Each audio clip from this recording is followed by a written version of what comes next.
السلام علیکم ورحمۃ اللہ وبرکاتہ۔ مسائل قربانی کا 5واں ایپیسوڈ لے کر ہم آپ کی خدمت میں حاضر ہیں، اور ہم نے مسائل قربانی کے متعلق گفتگو کی تھی۔ آج سے ہم قربانی کے جانور کے احکام آپ کی خدمت میں لے کر حاضر ہیں۔ سماعت کریں کہ قربانی کے جانور 3 قسم کے ہیں: اونٹ، گائے، بکری۔ ہر قسم میں اس کی جتنی نوعیں ہیں سب داخل ہیں۔ نر اور مادہ، خصی، غیر خصی، سب کا وہ ایک حکم ہے، یعنی سب کی قربانی ہو سکتی ہے۔ بھینس گائے میں شمار ہے، اس کی بھی قربانی ہو سکتی ہے۔ بھیڑ اور دمبا بکری میں داخل ہیں، ان کی بھی قربانی ہو سکتی ہے۔ قربانی کی جانور کی عمر: اونٹ کم از کم 5 سال کا ہونا ضروری ہے۔ گائے یا بیل 2 سال کا ہونا ضروری ہے۔ بکری 1 سال کی، اس سے عمر کم ہو تو قربانی جائز نہیں۔ زیادہ ہو تو جائز ہے، بلکہ افضل ہے کہ زیادہ عمر کا جانور ہو۔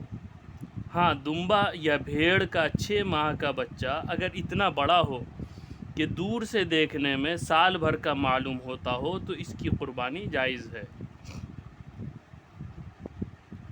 مسئلہ ہے کہ قربانی کے جانور کو عیب سے خالی ہونا چاہیے، اور تھوڑا سا عیب ہو تو قربانی ہو جائے گی مگر مکروہ ہوگی، اور زیادہ عیب ہو تو ہوگی ہی نہیں۔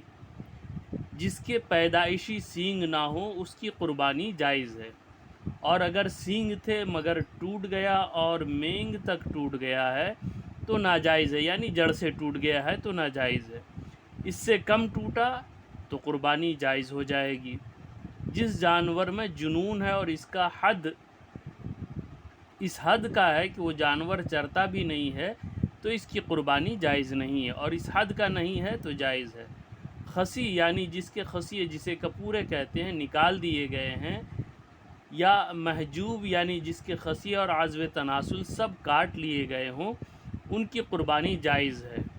اتنا بوڑھا کہ بچے کے قابل نہ رہا، یا داغا ہوا جانور، یا جس کے دودھ نہ اترتا ہو، ان سب کی قربانی جائز ہے۔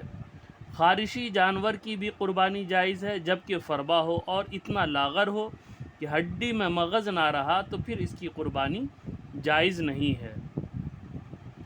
بھینگے جانور کی قربانی جائز ہے، اندھے جانور کی قربانی جائز نہیں۔ اور کانا، جس کا کانا پن ظاہر ہو، اس کی بھی قربانی جائز نہیں۔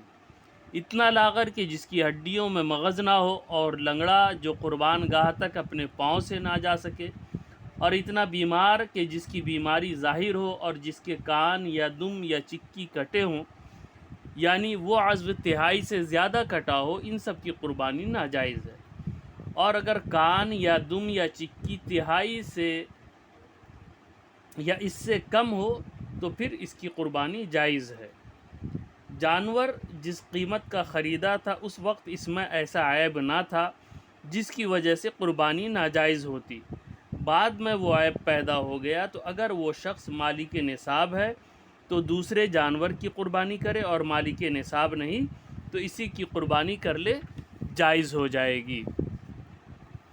مسئلہ ہے کہ قربانی کرتے وقت جانور اچھلا کودا جس کی وجہ سے عیب پیدا ہو گیا تو یہ عیب مضر نہیں، یعنی قربانی ہو جائے گی۔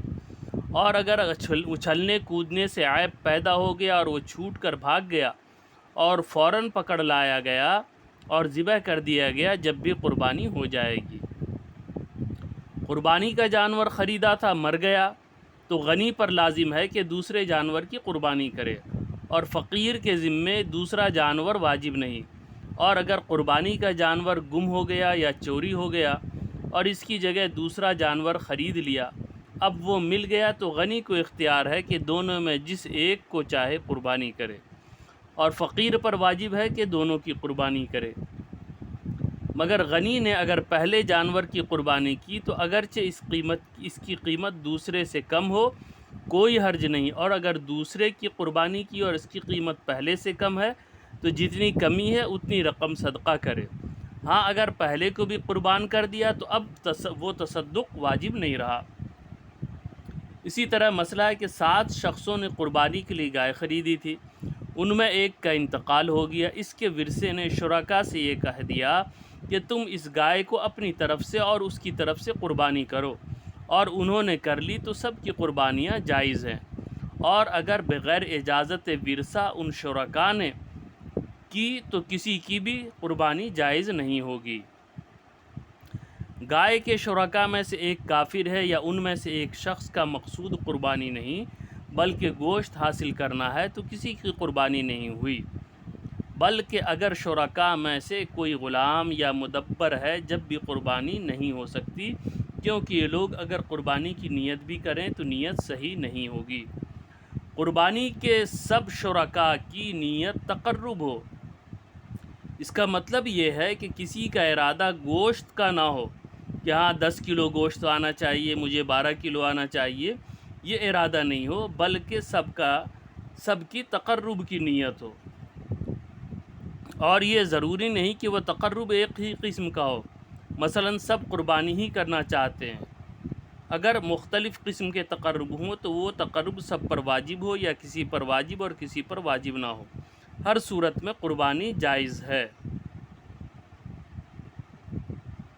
اسی طرح قربانی اور عقیقے کی بھی شرکت ہو سکتی ہے کہ عقیقہ بھی تقرب کی ایک صورت ہے، یعنی بعض حضرات کا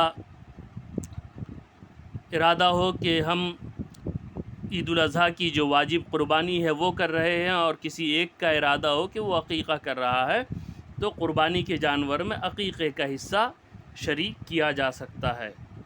مستحب یہ ہے کہ قربانی کا جانور خوب فربا اور خوبصورت اور بڑا ہو۔ بکری کی قسم میں سے قربانی کرنی ہو تو بہتر سینگ والا مینڈھا چتکبرا جس کے خصیے کوٹ کر خسی کر دیا گیا ہو، کہ حدیث میں ہے کہ حضور نبی اکرم صلی اللہ علیہ وسلم نے ایسے مینڈھے کی قربانی کی۔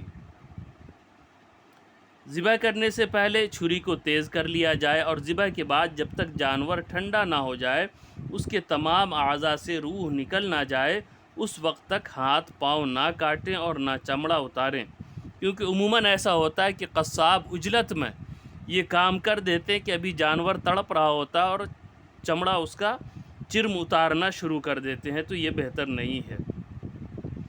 بہتر یہ ہے کہ اپنی قربانی اپنے ہاتھ سے کرے، اگر اچھی طرح ذبح کرنا جانتا ہو، اور اگر اچھی طرح نہ کر سکتا ہو تو دوسرے کو حکم دے کہ وہ ذبح کرے، مگر اس صورت میں بہتر یہ ہے کہ وقت قربانی حاضر ہو۔ حدیث پاک میں ہے کہ حضور صلی اللہ علیہ وسلم نے حضرت فاطمہ زہرا رضی اللہ تعالیٰ عنہ سے فرمایا، کھڑی ہو جاؤ اور اپنی قربانی کے پاس حاضر ہو جاؤ کہ اس کے خون کے پہلے ہی قطرے میں جو کچھ گناہ کیے ہیں سب کی مغفرت ہو جائے گی۔ اس پر ابو سعید خدری رضی اللہ تعالیٰ عنہ نے عرض کی، یا رسول اللہ صلی اللہ علیہ وسلم، یہ آپ کی آل کے لیے خاص ہے یا آپ کی آل کے لیے بھی ہے اور عام مسلمین کے لیے بھی؟